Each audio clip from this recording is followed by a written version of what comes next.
Hey Highland, I hope you all are doing well. One of my family's traditions growing up is that my parents would get us a Christmas book every year on Christmas Eve, and we would read it together as a family that night before we went to bed.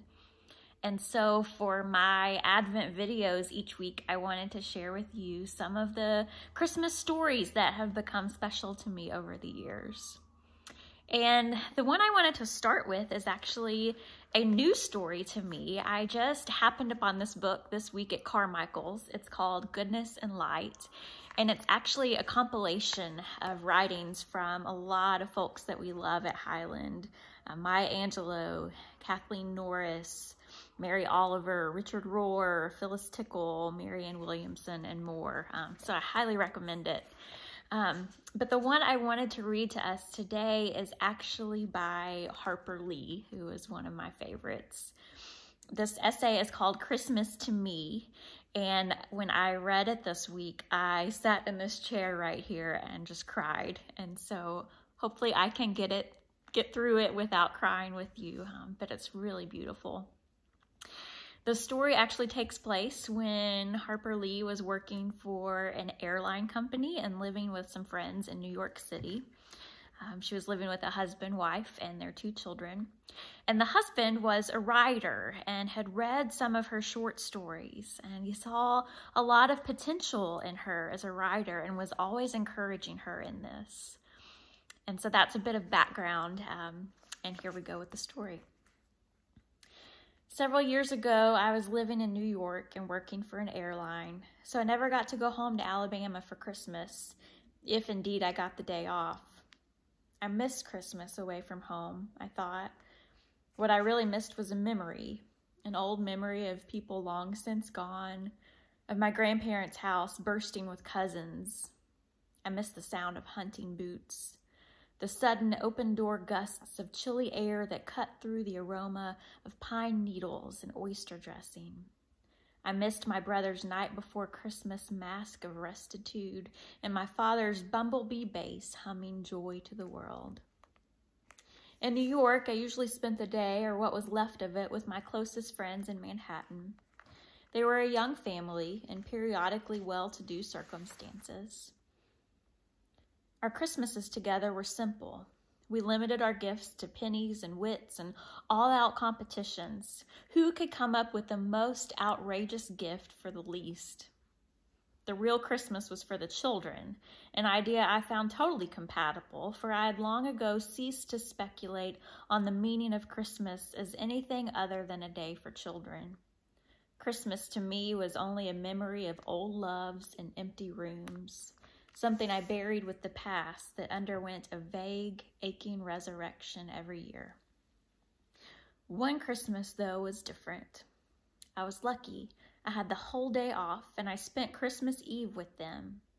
When morning came, I awoke to a small hand on my face. "Get up," was all its owner had time to say. I got downstairs just in time to see the little boys' faces as they beheld the pocket rockets and space equipment Santa Claus had left for them. The children were in agonies of indecision over which package to open next. And as I waited, I noticed that while a small stack of presents mounted beside their mother's chair, I had not received a single one. My disappointment was growing steadily, but I tried not to show it. They took their time, and finally she said, "We haven't forgotten you. Look on the tree." There was an envelope on the tree addressed to me. I opened it and read, "You have 1 year off from your job to write whatever you please. Merry Christmas." "What does this mean?" I asked. "What it says," I was told. They assured me that it was not some sort of joke. They'd had a good year, they said. They'd saved some money and thought it was high time they did something about me. What do you mean, do something about me? To tell the truth, if I really wanted to know, they thought I had a great talent, and what makes you think that? It was plain to anyone who knew me, they said, if anyone would stop and look. They wanted to show their faith in me the best way they knew how. Whether I ever sold a single line was immaterial. They wanted to give me a full, fair chance to learn my craft, free from the harassments of a regular job. Would I accept their gift? There were no strings at all. Please accept with love, they said. It took some time to find my voice. When I did, I asked if they were out of their minds. What made them think anything would come of this? They didn't have that kind of money to throw away. A year was a long time. What if the children came down with something horrible? As objection crowded upon objection, each was overruled. We're all young, they said. We can cope with whatever happens. If disaster strikes, you can always find a job of some kind. Okay, consider it a loan if you wish then. We just want you to accept. Just permit us to believe in you. You must. It's a fantastic gamble, I murmured. It's such a great risk. My friend looked around his living room at his boys, half buried under a pile of bright Christmas wrapping paper. His eyes sparkled as they met his wife's, and they exchanged a glance of what seemed to me insufferable smugness. Then he looked at me and said softly, "No, honey, it's not a risk. It's a sure thing." Outside, snow was falling, an odd event for New York at Christmas. I went to the window, stunned by the day's miracle. Christmas trees blurred softly across the street, and firelight made the children's shadows dance on the wall beside me. A full, fair chance for a new life. Not given to me by an act of generosity, but by an act of love. Our faith in you was really all I'd heard them say. I would do my best not to fail them. Snow still fell on the pavement below. Brownstone roofs gradually whitened. Lights and distant skyscrapers shone with yellow symbols of a road's lonely end. And as I stood at the window looking at the lights and the snow, the ache of an old memory of Christmas left me forever.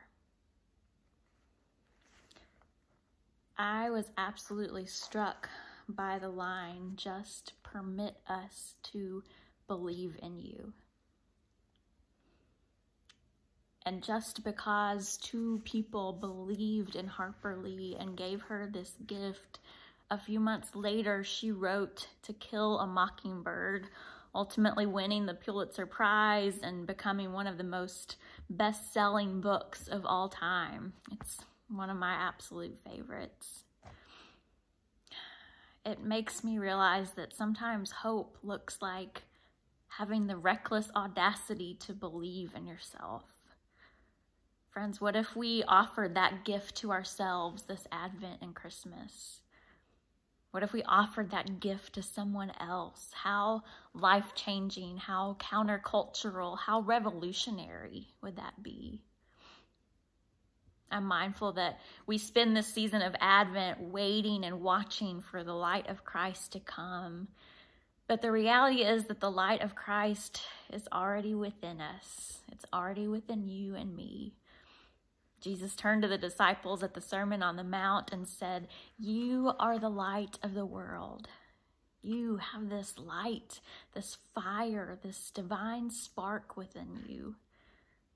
The question is, can you see it? Do you believe it? And if so, what do you do with it?